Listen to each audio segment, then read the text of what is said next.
नमस्कार। आजको कार्यक्रमबाट म प्रस्तुता सागर डाङ्गीको तपाईँलाई स्वागत छ। श्रोतागण, हरेक हप्ताको आइतबार राति 8:30मा प्रसारण हुँदै आइरहेको कार्यक्रममा नियमित रूपमा युवा साहित्यकार ध्रुव खनालज्यूद्वारा रचित कृति युगीन निबन्ध सङ्ग्रहभित्रका निबन्धहरूलाई सुन्दै आइरहनु भएको छ।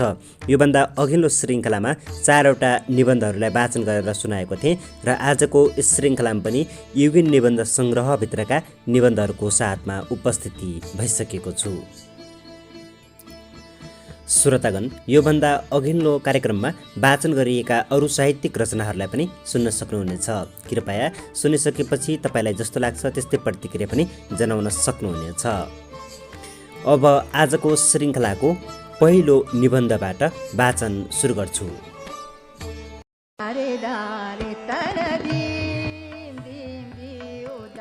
मोबाइलको युग। विभिन्न यन्त्रहरू जस्तै सञ्चार यन्त्रको रूपमा मोबाइलको विकास भएको हो। मोबाइल त्यो साधन हो जसले कुराकानी, खबर आदान प्रदान र दृश्य अवलोकन जस्ता कुरामा विज्ञान, सूचना तथा सञ्चार प्रविधिको रूपमा चर्चा बटुल्न सफल भएको छ। मोबाइल त्यो साधन हो जसले खोज तथा अनुसन्धानको शिक्षा वितरण गरेको छ। मोबाइलले देश विदेशका खबर आदान प्रदान गरेको छ। आज प्रौढ र वृद्ध सबैको लागि मोबाइल रमाइलो र जनप्रिय बनेको छ। पहिला कुराकानी गर्दा, व्यवहारमा सूचना आदान प्रदान गर्दा परेवा, सुगा र कागले समाचारको सङ्केत गरेपछि वाद संवादको थालनी हुन्थ्यो। चराको चुच्चामा धागोले चिठी बाँधिएर पठाएपछि खबरको आदान प्रदान हुन्थ्यो। अनि घर अगाडि काग कराएपछि शुभ या अशुभ लक्षणको इसारामा चलिन्थ्यो। बिस्तारै युगले फड्को मार्दै गयो। सूचना र सञ्चारको रूपमा एकातर्फी रेडियोको र पत्रिकाको प्रयोग प्रचलनमा आयो। जब शिक्षामा वैज्ञानिक पद्धतिको प्रयोग भयो तब सञ्चार र कुराकानीले तीव्र रूपमा लियो। त्यसै आज 21औं शताब्दीमा मोबाइल जस्तो उपकरणको निर्माण र प्रयोगमा दुनियाँले सुविधा लिन र रमाउन थाले। त्यसले आज उपकरणको युग हो, आज यन्त्रको युग हो, आज आविष्कारको युग हो। मोबाइल आज सर्वसुलभ वस्तु र दैनिक चल्तीको यन्त्र बनेको छ। भन्नुपर्दा आजको युग नै मोबाइलमा केन्द्रित छ र नयाँ मोबाइलको ध्यानमा छ। मोबाइल सर्वसुलभ वस्तु हो, जहाँ र जहिले पनि जसको साथमा पनि पाइन्छ। खबरको आदान प्रदान, कुराकानीको आदान प्रदान, चित्रको आदान प्रदान, पुस्तिका र मुहार पुस्तिका लगायत अनेकौं खबर र मनोरञ्जनको स्रोत साधनको रूपमा दैनिक मोबाइल प्रयोग र प्रयोजन भइरहेको छ। आजको अलमल्ल युगमा कहाँ जाने, के गर्ने, अनेकौं समस्याको नक्सा बनेर, अनेकौं अज्ञानताको फोटो बनेर प्रष्ट रूपमा आँखासामु मोबाइल प्रस्तुत भएको छ। युगले सूचना सञ्चार र आन्तरिक या बाहिरी कुराकानीलाई अझै मजबुत र सशक्त बनाउन मोबाइलको उपयोग र प्रयोजनको माग दिनानुदिन लोकप्रिय र मोबाइलकै महिमा बढ्दै गइरहेको छ। आजको विश्वलाई सुमार्ग निर्दिष्ट गर्न र सुनौलो भविष्यतर्फ उन्मुख गर्न मोबाइलले विभिन्न एप्सबाट सुविधा प्रसारण गर्दै आइरहेको छ।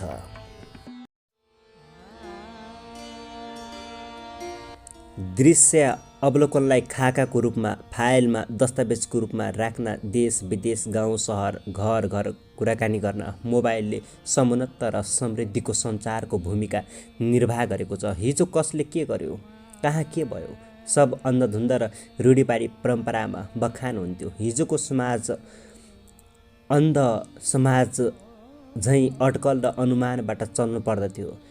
सुखबर र दुखबर थाहा पाए पनि ढिला थाहा पाइन्थ्यो। गाउँ माइक र बिगुल फुक्दै हिँड्नु पर्दथ्यो। समाचार सम्प्रेषणकै लागि ढोल ठोक्दै हिँड्नु पर्दथ्यो। चिठीबाट बन्द सन्देशमा हुलाकको माध्यमबाट सूचना आदान प्रदान गर्नुपर्ने बाध्यता थियो। तर आज युगले फड्को मारेको छ। विज्ञान फुलेको अवस्था छ। समयले दाता भएर बर्साइरहेको अवस्था छ। साँच्चै भन्नुपर्दा देउताले वरदान दिँदै पुकार सुनेको अवस्था छ।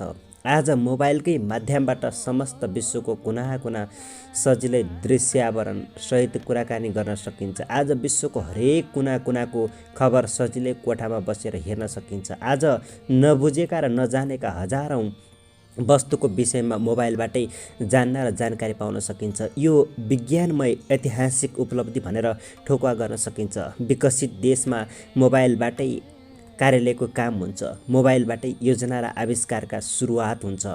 मोबाइलमा मुहार पुस्तिका मार्फत जीवनका हरेक गतिविधि समेतका सूचना तस्बिरसहित आदान प्रदान गर्न सकिन्छ। मोबाइलकै कारण आज विश्व जतिसक्दो छिटो विकसित भएको र हुँदै गइरहेको छ। मोबाइलले गर्दा समयको सदुपयोग गरेको छ भने मोबाइलले गर्दा नै आज रूढिवादीबाट आधुनिक दृष्टिमा आँखा खोल्दै दृश्य अवलोकन गराएको छ। मानिसमा मोबाइलको लोकप्रियता दिनानुदिन अझै सुदृढ ढङ्गमा बढ्दै गइरहेको छ।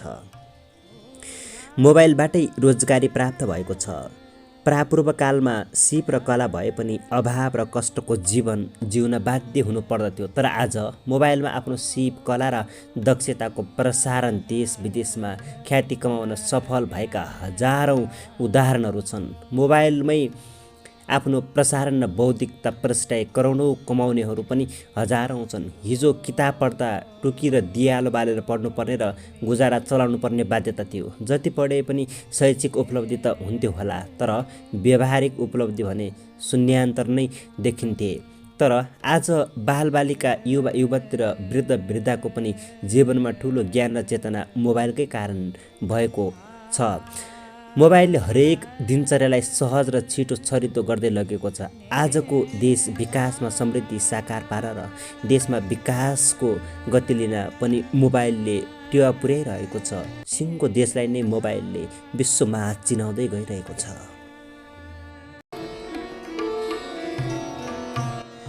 रसायन शास्त्रको महत्त्व। जीवनलाई पूर्ण रूपमा सफल, सुदृढ र सफल तरिकाले जिउन भौतिक आध्यात्मिकको जति महत्त्व छ, त्यसै त्यो भन्दा गुणाका गुणा रसायनशास्त्रको महत्त्व द्विगुण र महत्त्व रहेको पाइन्छ। लौकिक, अलौकिक या वास्तविक यथार्थ वस्तुहरूको निर्माण, उत्पत्तिको मिश्रण र संयोजनबाट मानव जीवनलाई उत्साहित, उमङ्गित र सुगन्धित तरिकाले अगाडि बढाउन र मानव अस्तित्वको जान पहिचान नाम इमानमा अझै सफल पार्न रसायनशास्त्रको ज्ञानले अझै प्रष्ट पारेको हुन्छ। आज जुन परिवर्तन देखिन्छ ती सबै रसायन पक्षहरू हुन्।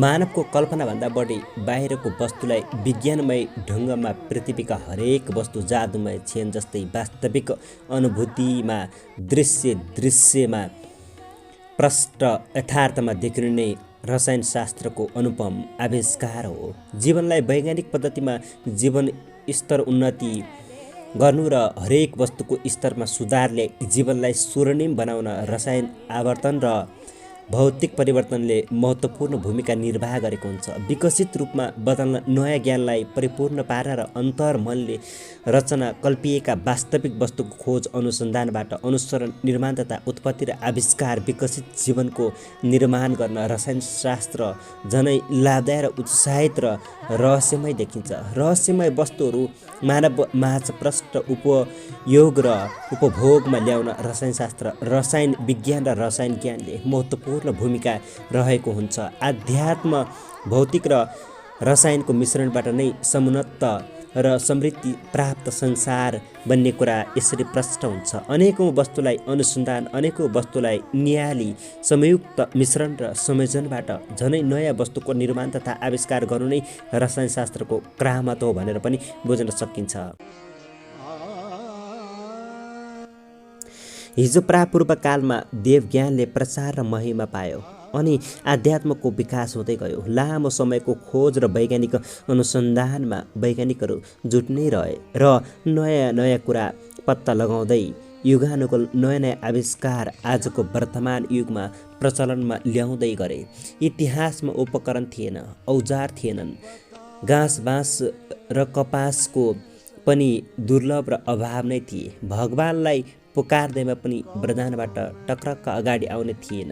पाउनको निम्ति, निर्माण र आविष्कार गर्नको निम्ति आधुनिक विज्ञान ज्ञान अति आवश्यक र अपहार्य थियो। जीवनलाई कष्टमुक्त गर्न र विकसित समाज र समुन्नत राष्ट्र निर्माणमा चासो, चिन्ता र सरोकार बढ्दै गयो। हिजो सनातन वैदिककाल र देवलोकको जस्तो आध्यात्मवादबाट सब प्राप्त हुने आशा थिएन। देवताको पालामा सुनिन्छ जे चाहिन्थ्यो त्यो सब वरदानबाट प्राप्त हुन्थ्यो भन्ने प्राचीन धार्मिक आध्यात्मिक भनाइ आज पनि चलिआएको छ। पुष्प विमानहरू, वायुपङ्खी घोडाहरूले आफ्नो यात्रा जल थल पाताल तिनै लोकको भ्रमण गर्दथे भन्ने किम्वदन्ती अझै पाइन्छ। यात्राको लागि जलमा यात्रा गर्न जल वाहनहरू थिए रे, हंस वाहनहरू थिए रे। देवदूत त देव वाहनहरूले सृष्टि सञ्चालनमा कर्म गर्थे। यी आध्यात्मिक कथनहरू आज पनि चलिआएको छ। जब भौतिक युग आयो तब चेतनाको विकास भयो। कल्पना र भ्रमलाई विश्वास गर्न छाडे। कृषि, उद्योग, व्यापार, शिक्षा र विज्ञानको अनुसन्धान यो अनि अझै जीवनलाई सहज बनाउन रसायनशास्त्रको अध्ययन र अनुसन्धानको जरुरी हुन थाल्यो। आजको वर्तमान युगमा जीविकोपार्जन र दैनिक जीवनलाई सहज बनाउने मेसिन, औजार र उपकरणहरू निर्मित वस्तुको मिश्रणबाट निर्माण गर्न थालियो। खेती किसानीमा आधुनिकता आयो। कृषिमा आमूल परिवर्तन देखियो। अनेकौं अन्न फलफुलहरू रसायन माध्यमद्वारा फल्न थाले। माटोको स्तर र भूबनावट अनुसार अन्नबाली बढ्नुको साथै खाने परिकारको नयाँ नयाँ स्वादमा मिष्टान परिकारहरू बगाउन थाले। रसायन पद्धति अनुरूप अनेकौं वस्तुहरूको एकपछि अर्को गर्दै रासायनिक सिद्धान्त अनुरूप मिश्रित रूपमा सामग्रीको संयोजनबाट नयाँ नयाँ अन्न र नयाँ नयाँ स्वादमा फलफुल र परिकारहरू बन्न थाले। औजार र मेसिनहरू रसायन विद्या मार्फत जादुमय हतियार र औजारहरू बन्न थाले। औजारको रासायनिक प्रतिक्रियाद्वारा अझै सुदृढ र आधुनिकीकरण बन्दै गयो।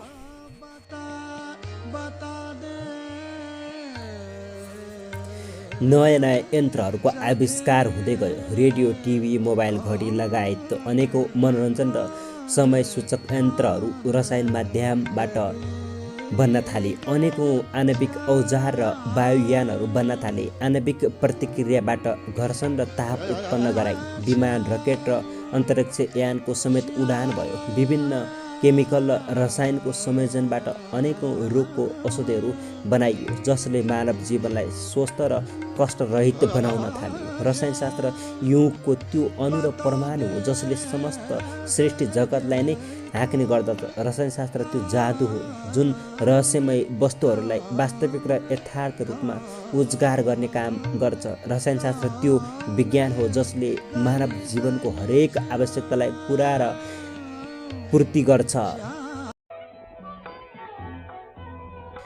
राष्ट्रमा पर्यटनको महत्त्व।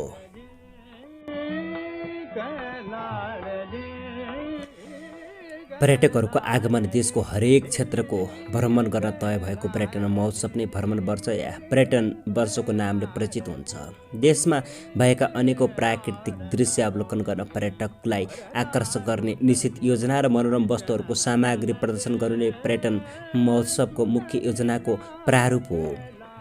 आफ्नो देशमा भएका अनेकौं सङ्ग्रहालय, दरबार, ख्याएर अनि मनोरम प्रकृतिमा रहेको सुन्दर गाउँको अवलोकन गर्न, हरेक सहर र बस्तीहरूमा भएको मनोरमताको आनन्द लिन अनि डाँडा काँडा, हिमशिखर, देउराली, चौतारी अनि देशमा भएका हजारौं धरोहरको प्रचार गर्न अनि संस्कृति र सभ्यताको इतिहास विश्वमाझ प्रष्ट पार्न प्रदर्शनको रूपमा देशी या विदेशी पर्यटकलाई निश्चित ठाउँ विशेष ठाउँको अवलोकन गर्न निम्तोको रूपमा भ्रमण वर्षको रूपमा विश्वभरका पाहुनाहरूलाई स्वदेशमा निमन्त्रणा, देशको हरेक गतिविधि, वस्तुस्थिति, प्रकृति र पर्यावरणको मनमोहकतामा अवलोकन गर्न लगाई समग्र देशकै कुना र कन्दराहरूको आदिमा संस्कार र संस्कृतिको उजागर देशको विकास गर्नु नै पर्यटन वर्ष र पर्यटन महोत्सवको लक्ष्य र उद्देश्य रहेको हुन्छ।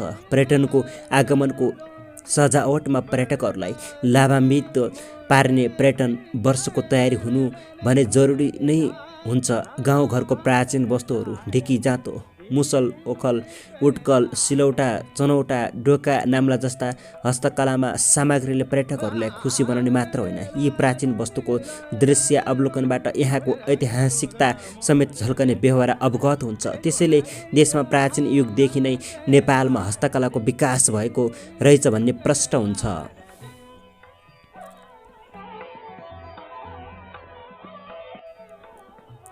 यस्ता सामग्रीको प्रदर्शनले देशको प्रयोग र उपभोग बारे पनि प्रश्न हुन्छ।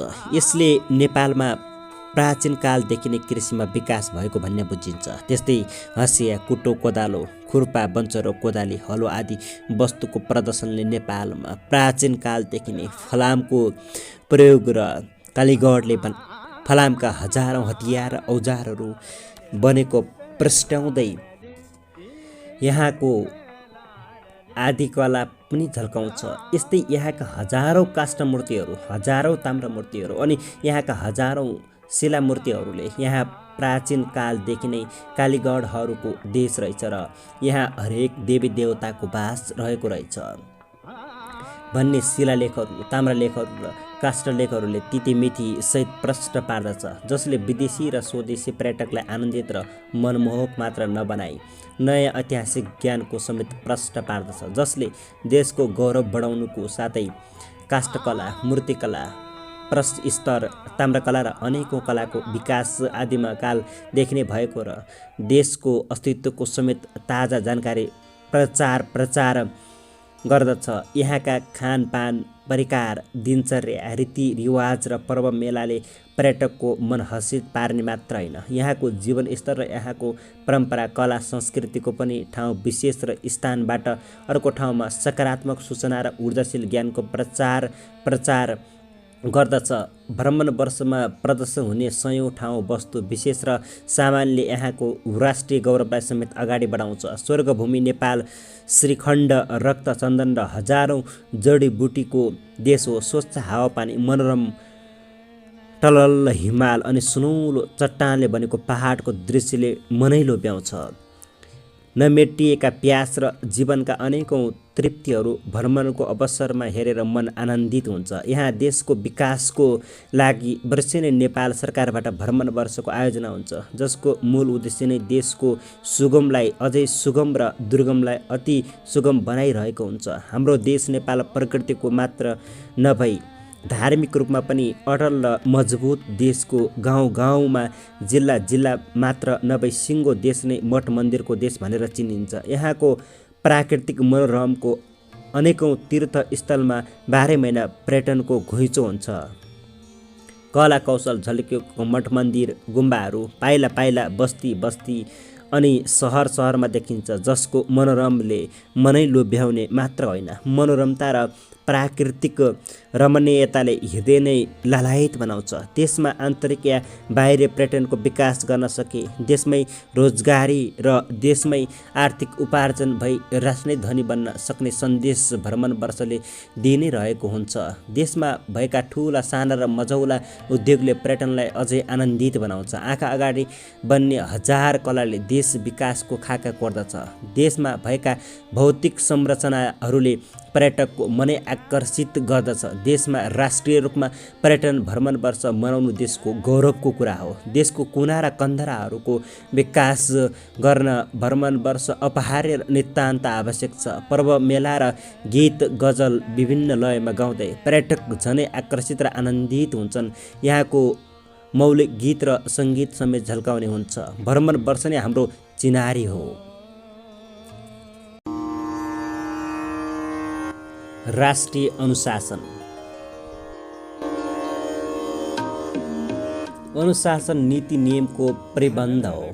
अनुशासन बिना गाउँ, समाज र देश चल्न सक्दैन। अनुशासन भन्ने बित्तिकै कुनै पनि नीति नियम र संस्कारको परिधिभित्र बस्ने भन्ने बुझिन्छ। अनुशासन बिना गाउँ, समाज र राष्ट्र अगाडि बढ्न सक्दैन। देशलाई शान्ति र सुव्यवस्थित बनाउन अनुशासनको महत्त्वपूर्ण भूमिका हुन्छ। समाजमा असल र खराब दुवै पक्षका मानिस हुन्छन्। असल मानिसलाई अझै असल बनाउँदै लानु र खराब मानिसलाई असलमा परिणत गर्नु अनुशासनको भूमिका दिगो हुनुपर्दछ।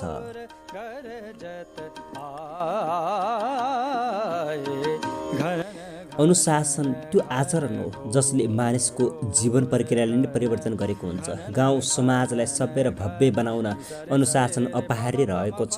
देशको नीति नियम र मूल कानुन पनि एउटा राज्यले नागरिकलाई अनुशासनमा बाँध्ने नियमहरूको पद्धति तयार गरेको हुन्छ। उक्त नीति नियमको पालना देशवासी सबैले गर्नुपर्ने हुन्छ।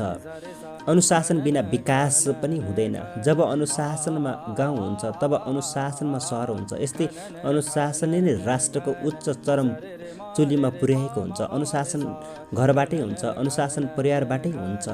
घरमा घरमुलीको आदेश अनुरूप स्वच्छ वातावरणमा रमाउन सभ्य शब्दको संस्कार सिकाइएको हुन्छ। परिवारमा अनुशासन र सभ्य वातावरण जब तय हुन्छ तब त्यो घरमा सुन्दर र समुन्नत संस्कारको विकास भएको हुन्छ। गर्न हुने काम र गर्न नहुने काम, राम्रो काम र नराम्रो काम, असल काम र खराब काम जब अनुशासित घरबाट नै सिकिन्छ तब परिवारमा शिक्षाको विकास हुन्छ। मानव जीवनको जन्म पश्चात पहिलो पाठशाला घर हो भने पहिलो शिक्षक परिवार हो। मानव जीवनमा परिवार समाजबाटै धेरै कुरा सिकेको हुन्छ। अनुशासन भङ्ग हुँदा घर परिवार र देश नै द्वन्द्व र अराजकतामा फैलिने सन्तास हुन्छ। त्यसैले घर घर धुरी धुरी र परिवारबाट नै राष्ट्रिय अनुशासन सिकेको हुन्छ। प्राचीन कालमा गुरुहरू ध्यान र तपस्या आर्जन गर्दथे र उक्त ज्ञानलाई शिष्यहरू माझ फैलाइन्थ्यो। शिष्यहरू गुरुकै नीति नियममा बाँधिएका हुन्थे। गुरुको आदेश बिना शिष्यहरू कतै स्वतन्त्र हुन पाउँदैनथे। शिष्यहरूलाई अनुशासनपूर्ण तवरबाट आफू जस्तो ज्ञानी र विद्वान महापुरुष बदलिन्थ्यो।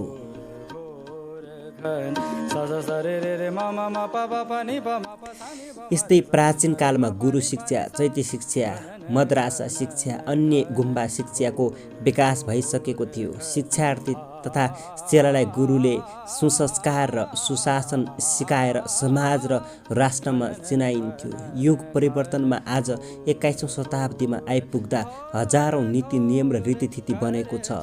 यस्तो नियमको निर्माता अथवा खाका अथवा दिएको दस्तावेजलाई नै अनुशासनको संज्ञा दिएको छ। राष्ट्रमा अनुशासन भङ्ग हुँदा देशमा ठुलो हानि नोक्सानी हुन्छ। देशमा हानि नोक्सानी हुनु नै जनतालाई सस्ती हुनु हो।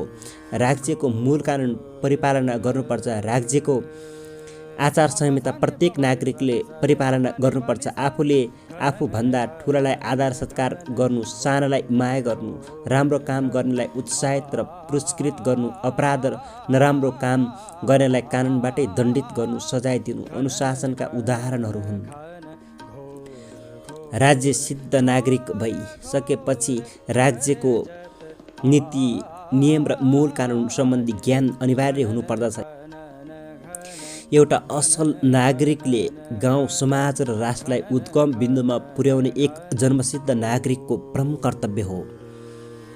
आफूले सुसंस्कारको विकास गर्दै अनुशासनमा डोर्याउनु भनेकै देशमा दिगो शान्तिलाई मजबुत बनाउनु हो। समाजमा भएका सामाजिक कार्यहरू जसले समाजलाई चिरपरिचित गराएको हुन्छ। हरेक राज्यका सकारात्मक कार्यकलापमा भाग लिई अनुशासनपूर्ण तवरमा राज्यलाई सहयोग गर्नु पनि अनुशासनकै अनुसरण हुन्। प्रापूर्व कालमा पनि अनेकौं ऋषि मुनिहरूले आफ्ना शिष्यहरूलाई अनुशासनको दिव्य वाणी र उपदेशका दिव्य वचनहरू फैलाइरहेका हुन्थे। आफ्नो राष्ट्रको लागि नीति नियममा बसी देशको विकास गर्नु, आफूले सभ्य र भव्य समाजको परिपालना गर्नु, दिगो शान्ति र असल कर्मको थालनी गर्नु अनुशासनका उदाहरणहरू हुन्। अनुशासनले असल राष्ट्र बनाउन सहयोग गरेको हुन्छ भने अनुशासनले असल शिक्षाको विकास गरेको हुन्छ। अनुशासनले सुकर्मको प्रचार रहेको हुन्छ।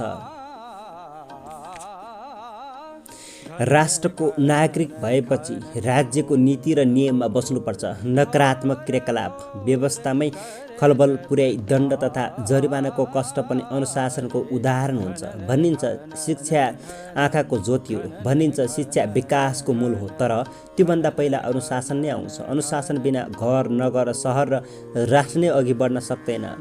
अनुशासन भक्ति हो, अनुशासन साधना हो जसले मानव जीवनका हरेक लक्ष्य र गन्तव्यलाई सही र सुरक्षित ढङ्गमा अघि बढाउँछ। अनुशासन जीवन हो, जसले राष्ट्रलाई बचाउँछ।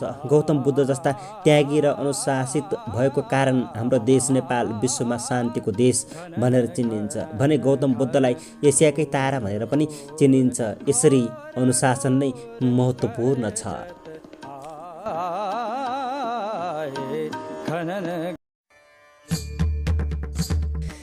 श्रोतागण, आजको श्रृङ्खलामा युवा साहित्यकार ध्रुव खनालज्यूद्वारा रचित कृति युगीन निबन्ध सङ्ग्रहभित्रका 4वटा निबन्धहरूलाई वाचन गरेर सुनाए।